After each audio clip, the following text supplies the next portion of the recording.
Thank you. Can you hear me? Okay. Merci beaucoup. Je suis désolé. I'm very troubled. I'm very troubled. I've been trying all this time to initially when you started screening the film, I say to myself that I'm going to see this as a person first and not as a professional. Uh, Liberal clinical psychiatry, public health, and social sciences, but you got me there. You got me very deeply involved. Um, I have too many things to say. I have too many things to say. I'll try and see what can be useful to uh, us as a panel and for all of you people who are here. And what is social science professor of JNU, retired long ago, big name, uh, and having worked in social science and medicine interface. What he told me was, stayed with me. He said, doctor, whatever we do in research and whatever we write in journals is no match for the direct personal experience of it. And then that stayed with me. You made a wonderful film. As you were saying what you were saying, Joe Vardinaji has tried pointing out to me. My first major problem about what you asked me and how to make it more popular, how to get it across to people, despite efforts by people like Vishal and my good friend from Pune, if some of you remember, psychiatrist Mohan Agashe, who keeps trying to spend his money, trying to make films on this theme, and the commerce of it is terrible. The commerce of filmmaking, the commerce of distributing it, the commerce of getting it out to people uh, is terrible. Uh, I've had my journey. I've had my journey about this whole idea and concept of commerce. We won't go there, but the commerce of socially meaningful filmmaking and narratives is the bugbear of the 21st century. And I'm with you. I'm with you, Vishal, as much as I can, for as long as I can. Really, this and a whole lot of this. But to get to be content and always try and look at the positives in a terrible scenario. Besides Tom and David, you have. I'm also a huge film aficionado and stuff. So besides Tom and David, you had mainly three elder characters who have dementia, one or the other form. Right. And you have three young people.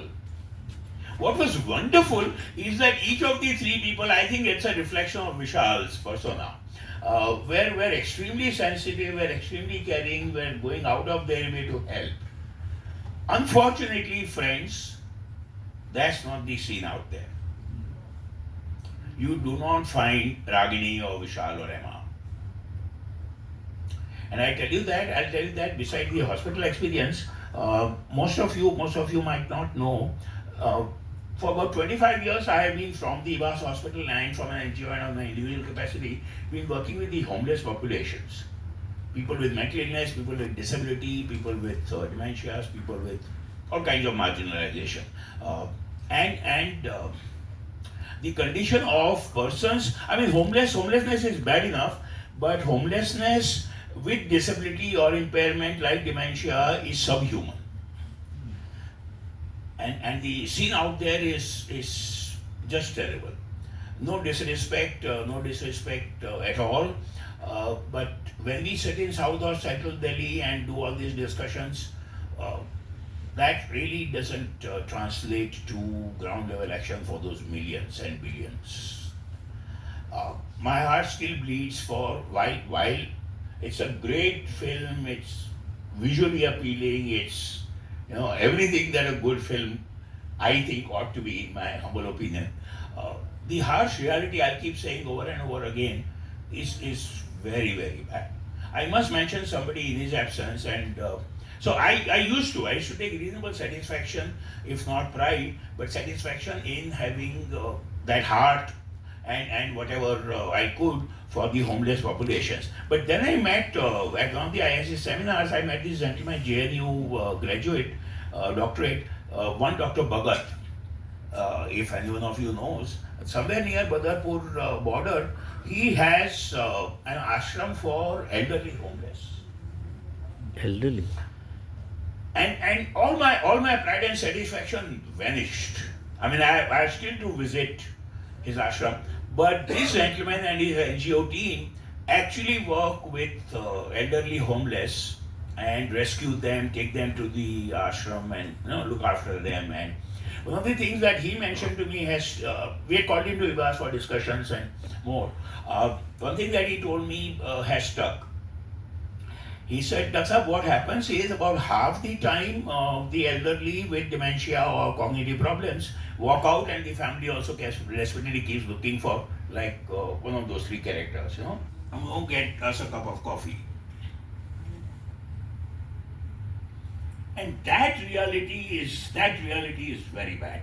A last point, I've been thinking there, sitting there, what's a person? Personhood. Is it the body? Is it the brain and the mind complex? Is it the soul if you believe in it? I'm not sure. So what's a person? For any intractable illness, and certainly this kind of dementia kind of problems, and levity is really one of the worst. Um, so when am I looking after the mother, who is she trying to support and help? I mean, is it the body that I remember as a person? Is it the brain and the mind? The connect that I had with my parent or significant one? I don't know. I don't have at all remotely a good answer to that. But personhood becomes important. And I must say, living will in this country by now is a legal reality. And in mental health terms, there is something called advance directive in the new law of 2017. And sorry if this is harsh, but if we cannot, as a society, including the government, but government is just part of the society. I mean, I'm not a government baiter. Uh, Trust me. If any society cannot look after those who are marginalized, we might as well activate the living will and the advance directive principles more. For myself, I would want that. I would at least want that freedom and choice to say, put an end to whatever that person is, rather than let this happen. And you showed it beautifully, but the urban megalopolis reality is 1,000 times, million times worse. It's terrible. Believe you me.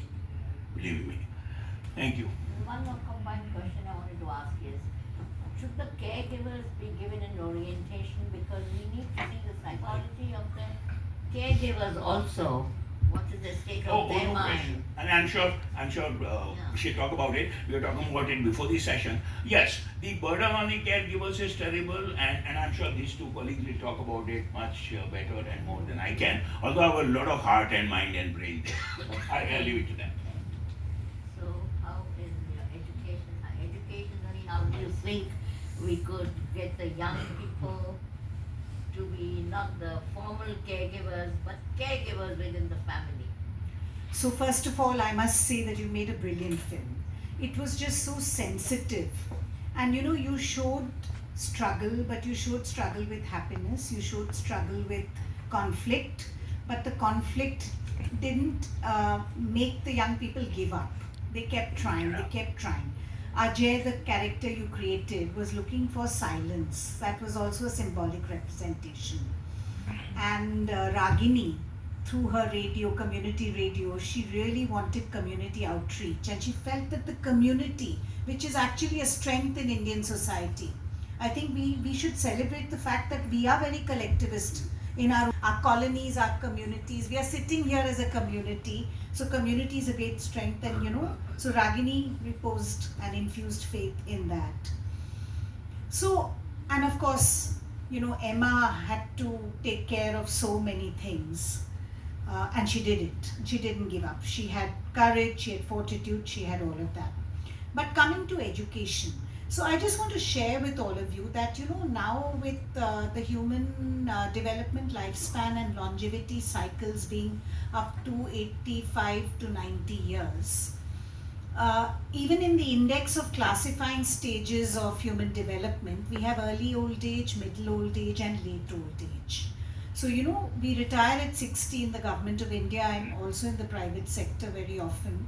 60 to 70 qualifies as early old age, and then 70 to 80 is seen as middle old age, and then 80 plus is seen as late old age. So, the fact that if we're working for 30 or significant, it can happen in your home and in your community, and if it's there in your neighborhood, everybody should help out.